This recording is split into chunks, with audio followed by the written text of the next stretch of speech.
Hello everyone. In this video, I would like to talk about self-esteem. What are the symptoms of having low self-esteem?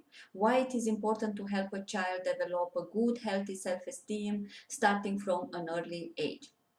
Before to say that a child has a low self-esteem, we need to watch for some signals, and I'm going to share with you some signals.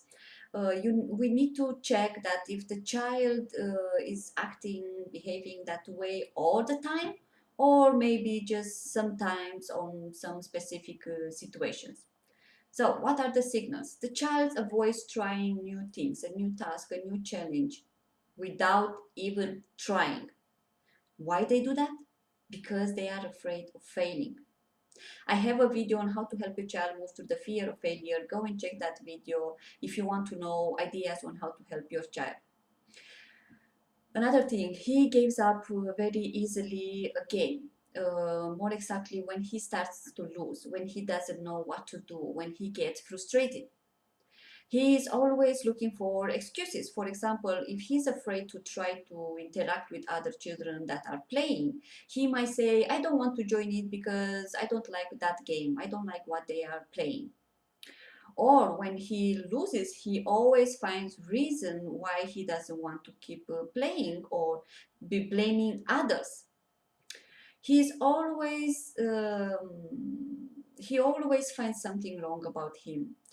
He could say that I can never do anything, or he's always comparing with other children. He might say that those children or that guy is better, smarter, faster than he is. Sometimes he might say, sometimes he might not say, depends of the relation that you have with a child. That he is strongly concerned and very sensitive about what others might think or say about him. Another thing that a child with low self-esteem does is avoiding going to parties, not interacting, socializing with other children. Now, why it is important to help a child develop a good, healthy self-esteem starting from an early age? Because our belief system, it is formed in our childhood, in early childhood, is then when we start to develop a self-concept. So if we form a good sense of strong self-esteem, it's more likely that we can cope better with challenges. We value ourselves. We think about ourselves that we can be successful. We don't care too much about other opinions. It doesn't bother us too much. But on the other side, a child who doesn't have strong self-esteem, there are a lot of disadvantages that can affect their lives in childhood and for later in their life. So, what are those things that can be affected? Relationship problems. Now, in childhood, he might not have too many friends, or he might accept and tolerate all the wrong, bad behavior from other kids. And later in life, from his partner, from his boss. Why they do that? Because they believe that everyone it is better than he is, and he thinks that by accepting this type of behavior is the only way that he can have a relation, is the only way that he feel loved. Even if he might have a gift, a talent, he will be scared of trying to experience that talent, um, to do what he loves because he doesn't believe in his abilities, and of course he will avoid those things.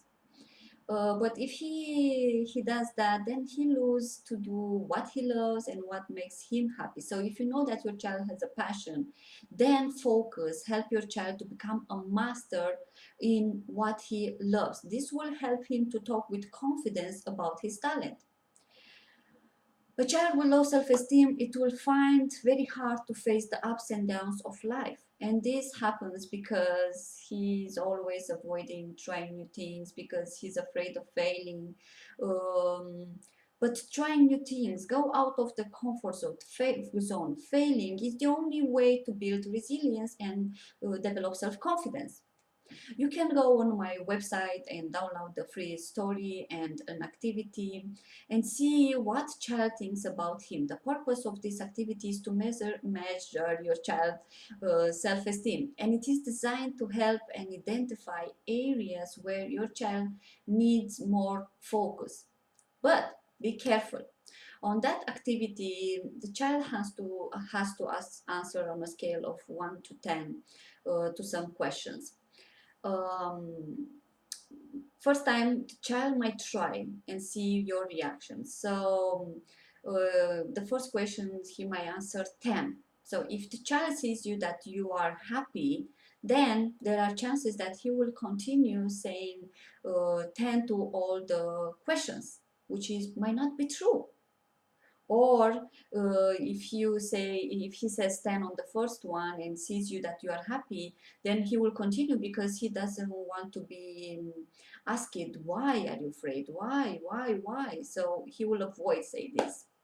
If he says 10 to all those questions, then you just have to look surprised, say really. If you have any questions, then please leave me in the comment box and I will answer back as soon as I can. Thank you very much for watching. Bye.